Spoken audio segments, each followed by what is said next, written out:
At 4 first, the highlights. Governor Sanwo-Olu inaugurates newly completed library in Lagos State University, Ojo. President Tinubu reaffirms commitment to advancing girl-child education across Nigeria. On the foreign scene, United States Vice President arrives Israel amid effort to strengthen Gaza ceasefire deal. In sport, Nigeria's duo of Olaino, Taiwo Baruwa gets new manager at Nottingham Forest. Now the details. I am Taiwo Baruwa.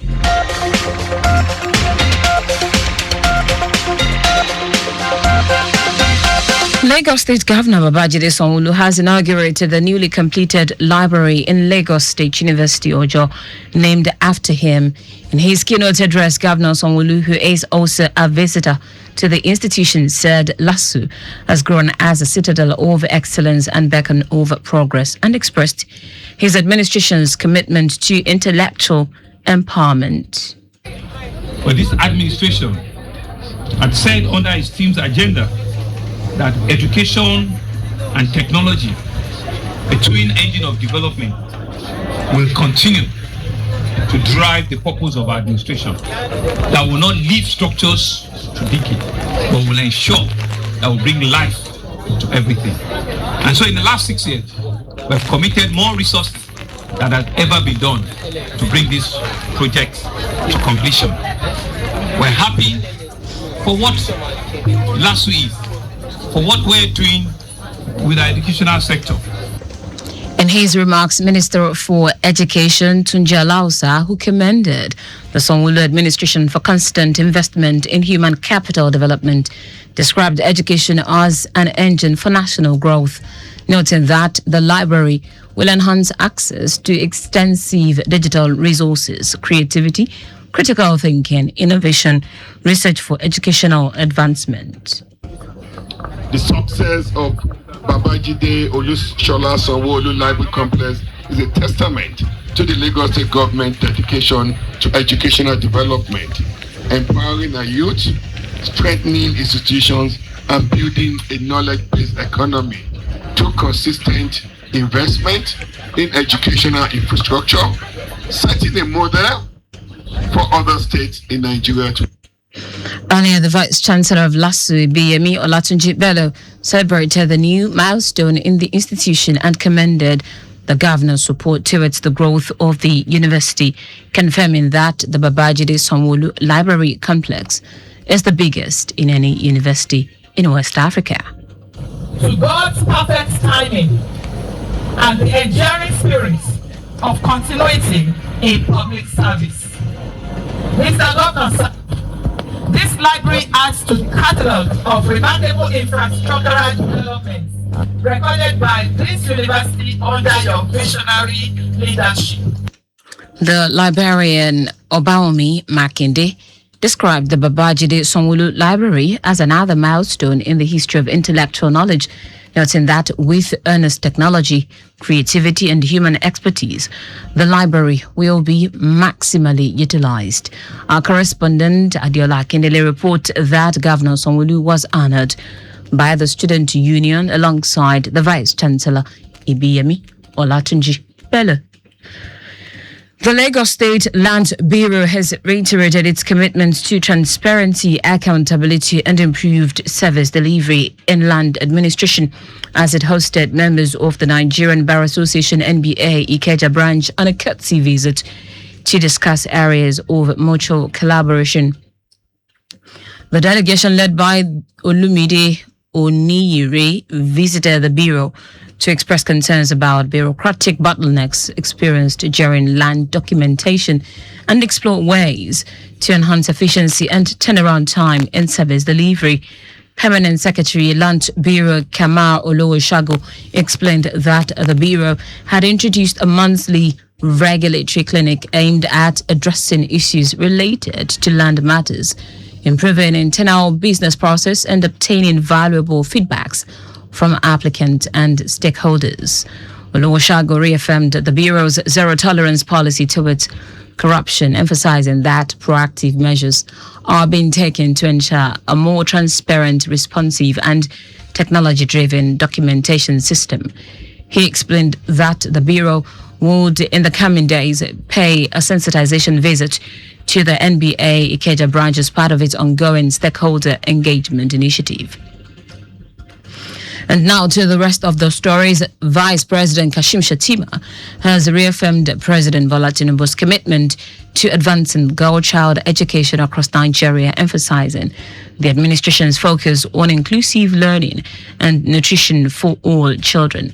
Shettima highlighted the importance of government initiatives such as the school feeding program in promoting education and reducing the number of out-of-school children.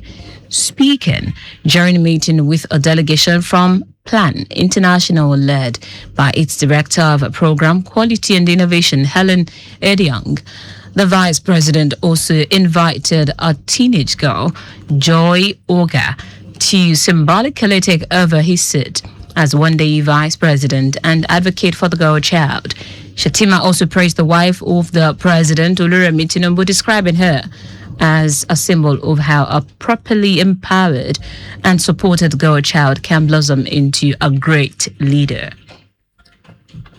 The National Drug Law Enforcement Agency, NDLEA, has unveiled a new digital platform designed to streamline the process of obtaining drug integrity test and visa clearance certificates as part of an effort to enhance transparency, accessibility, and efficiency in its operations.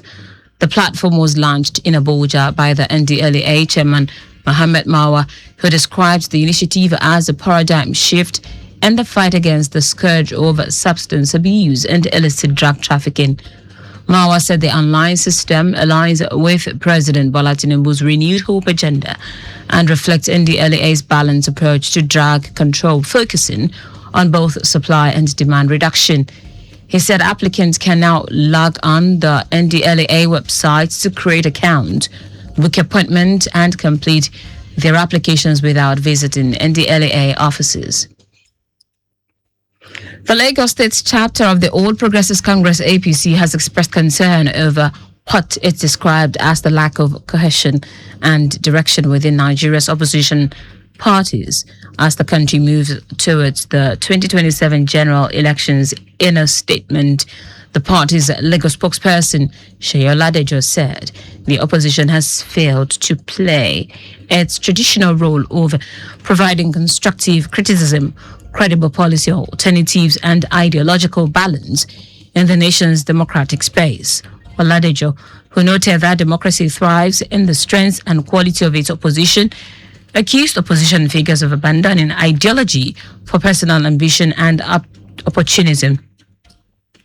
He added that President Bola Tinubu's administration is implementing reforms under the Renewed Hope agenda to stabilize the economy and strengthen national unity, even as he alleged that the opposition has resorted to propaganda and divisive rhetoric instead of offering solutions.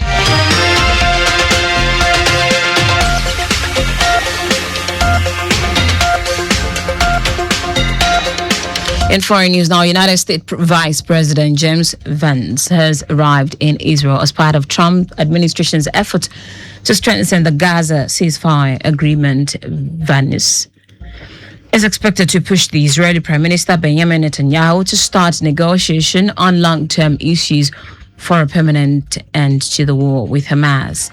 The two special U.S. envoys who helped negotiate the deal, Steve Witkoff and Jared Kushner, also held talks with Prime Minister Benjamin Netanyahu on Monday.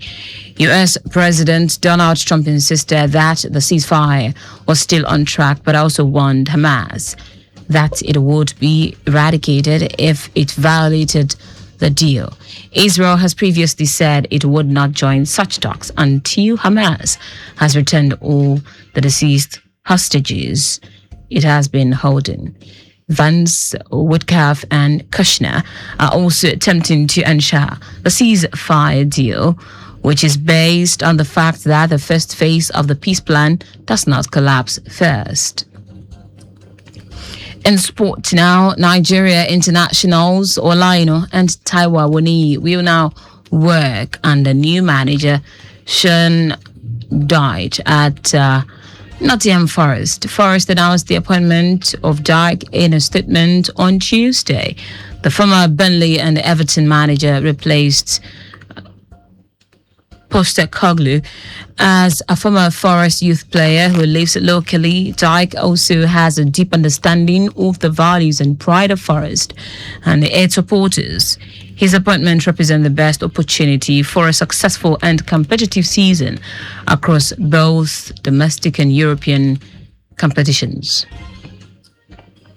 And that's it on the news at 4. But just before we go, do not park at or near a road crossing. You can follow us and like all our various social media platforms: X at Traffic Radio 961, Facebook Lagos Traffic Radio 96.1 FM, Instagram Lagos Traffic Radio 961. Subscribe and watch news and programs live on YouTube at Traffic Radio 961. Visit our website on www.trafficradio961.ng. You can also listen to Lagos Traffic Radio 96.1 FM live on my Lagos app for timely update. Did you know that the Sanwo-Olu administration completed and inaugurated Ikoyi network of roads: MacDonald Road, Latif Jakonde Road, Milverton Road, and Thompson Avenue in Ikoyi, Etiosa local government? You can get more details on the Lagos State Government website. To end the news, here are the major headlines. Lagos State Governor Babajide Sanwo-Olu has inaugurated the newly completed library in Lagos State University, Ojo, named after him. Vice President Kashim Shettima has reaffirmed President Bola Tinubu's commitment to advancing child education across Nigeria, emphasizing the administration's focus on inclusive learning and nutrition for all children. We also told you that United States Vice President James Vance has arrived in Israel as part of the Trump administration's efforts to strengthen the Gaza ceasefire agreement. Finally, in sports, Nigeria internationals Olaino and Taiwo Baruwa will now work under new manager Sean Dyke at Nottingham Forest. For contacts with the newsroom, send a message to info@trafficradio961.ng. That ends the news broadcast compiled by Coyote Mafalashiri. I am Taiwo Baruwa. Thank you for listening. Good afternoon.